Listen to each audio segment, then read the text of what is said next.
여러분들 반갑습니다. 여러분의 국어 성적을 아름답게 만들어줄 아름국어 체리쌤입니다.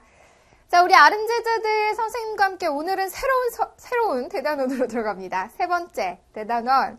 자, 바로 작은 변화와 큰 차이라고 해서요. 우리가 이제 문법 단원으로 들어갈 시간이야, 얘들아. 자, 문법이 이제 한 학기에 한 단원 정도는 차지하고 있는 부분인데, 이 문법을 우리 친구들이 좀 많이 어려워하는 경향이 있습니다.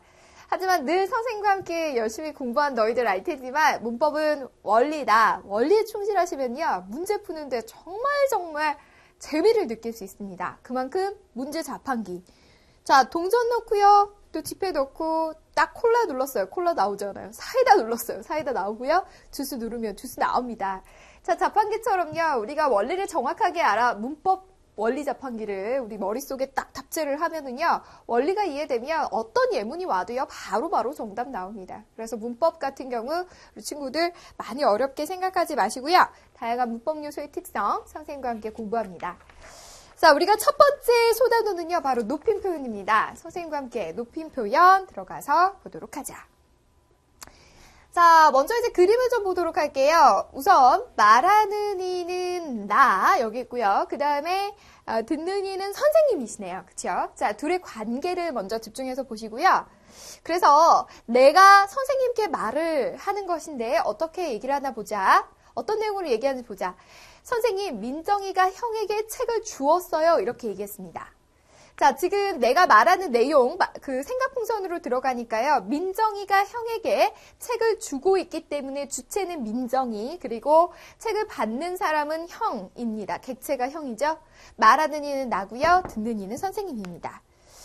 자, 지금 보니까요. 담화에서는 이처럼 말하는 이, 화자, 듣는 이, 청자, 그리고 주어로 지시되는 인물이 주체, 그리고 목적어나 부서어로 나타나는 인물을 객체라고 합니다. 말하는 이, 듣는 이, 주체, 객체. 이 개념을 정확하게 정리를 하셔야 되고요. 그래서 이 담화에 등장하는 여러 인물들, 이와 같은 인물들의 관계 속에서 높고 낮은 정도에 따라서 표현하는 것, 그것을 바로 높임 표현이라고 하는 것이죠. 선생님과 함께 이 내용 정리해 보도록 하겠습니다. 높임 표현이란. 우리가 오늘 공부하는 내용의 가장 핵심 포인트 이제 높임 표현에 대한 정리입니다.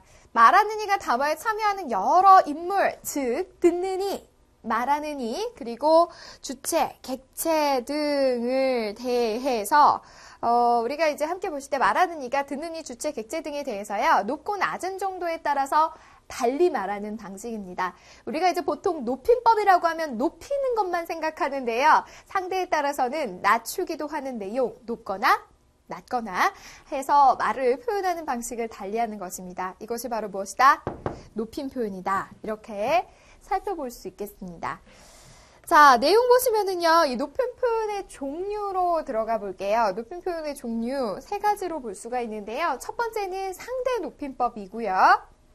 자, 상대 높임법은요, 말 그대로 대화의 상대인 듣는 이를 높이는 것입니다. 그래서 상대와 말하는 이, 화자의 관계에서 초점을 맞추고요. 두 번째는 주체 높임법인데, 주체 높임법은요, 주어가 가리키는 인물을 높이는 경우이다. 이렇게 살펴볼 수 있습니다. 자, 주어 외에 목적어나 부사어가 가리키는 인물을 높이는 것을 바로 객체 높임법이라고 하는데 앞서 얘기했던 것처럼 말하는 이, 듣는 이, 그리고 주체, 객체라는 이 표현들의 구분을 먼저 하셔야 원리를 이해하셔야 이와 같은 높임법에 대해서 우리가 이해할 수가 있겠죠. 상대, 주체, 객체 높임법이다 라고 볼 수가 있는데 오늘은요, 첫 번째 상대 높임법에 대해서 선생님과 함께 살펴보도록 하겠습니다. 선생님, 부르셨습니까? 그래, 승호야, 여기 잠깐 앉아라. 이랬어요. 자, 선생님이요, 이제 교장 선생님과 대화하네요. 교장 선생님, 저 찾으셨습니까? 네, 박 선생님, 여기 잠깐 앉으세요. 이렇게 얘기를 했네요.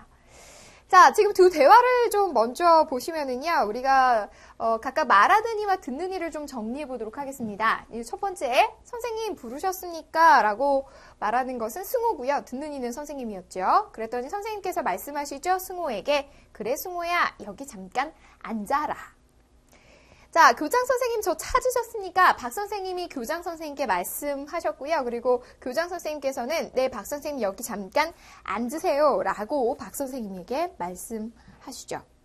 자, 각 문장에서 이제 말하는 이와 듣는 이들을 선생님과 함께 구분을 해보았고요. 그렇다면 여기서 말하는 이와 듣는 이에 따라서 높임법에 어떤 차이가 있는지 선생님과 함께 정리해 보도록 할게요.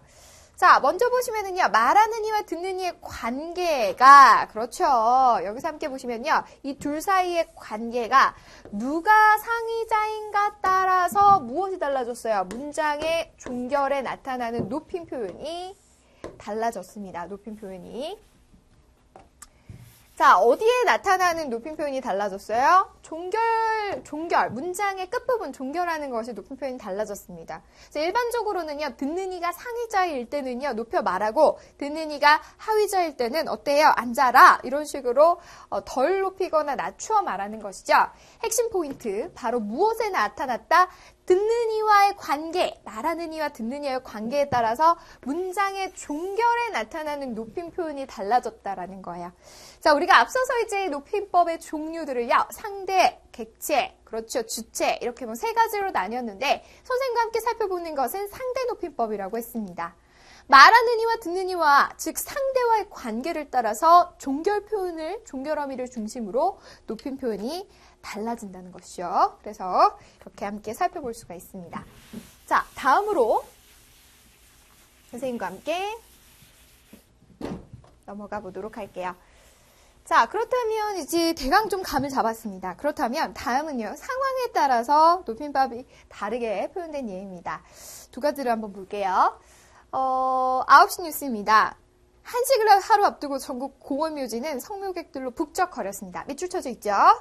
자, 인근 도로는 성묘 차량이 늘어나면서 하루 종일 극심한 정체를 보였습니다. 라고 이제 말하고 있는 부분이고요. 두 번째는요, 공원 묘지에 갔었는데 성묘객들로 북적거렸어요. 이렇게 얘기했습니다. 자, 성묘객들로 북적거렸습니다. 라고 말하는 뉴스의 멘트. 그리고 대화에서요, 성묘객들로 북적거렸어요. 라고 얘기하는 이 내용.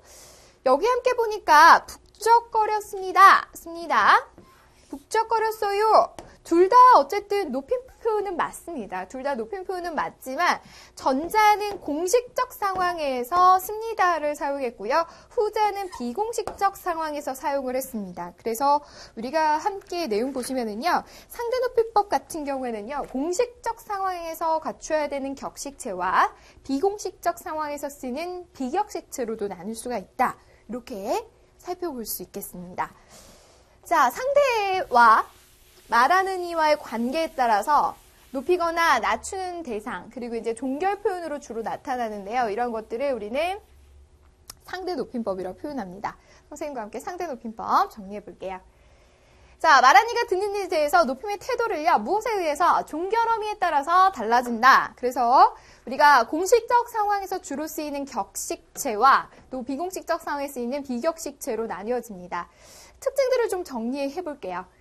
자, 우리가 이제 중요한 부분 선생님과 함께 살펴보도록 하면, 우선은 공식적이고 의례적인 표현들을 쓸 때는 격식체를 쓰고요. 심리적인 거리감을 좀 나타내기도 합니다. 우선 안 친한 경우에. 그리고 상대적으로 격식을 갖추어야 될 때는 해라, 하게, 하오, 하십시오체를 씁니다. 점점 높아지고 있죠? 해라, 하게, 하오, 하십시오. 격식체고요. 자, 비격식체 같은 경우는 비공식적인 상황에서 쓰이는 친근한 표현입니다. 그래서 상대적으로 격식을 갖출 필요가 없을 때 쓰는 표현이고요. 비교적 부드럽고 친근감을 나타낼 수 있는 표현, 해체와 해유체로 나타난다. 이렇게 격식체와 비격식체, 또한 이 높임의 종류에 따라서 해라, 하게, 하오, 하십시오, 해유체로 나뉜다. 6가지 단계 함께 구분하시면 좋겠습니다. 상대 높임법은 말하는 이와 듣는 이의 관계에서 듣는 이에 대해서 높이거나 낮추는 것을 무엇으로 표현한다? 종결 어미로 표현한다. 이렇게 살펴볼 수가 있겠습니다. 자, 우선 상대 높임법에 대해서 선생님과 함께 공부를 해보았고요. 오늘의 문제로 넘어가 보자.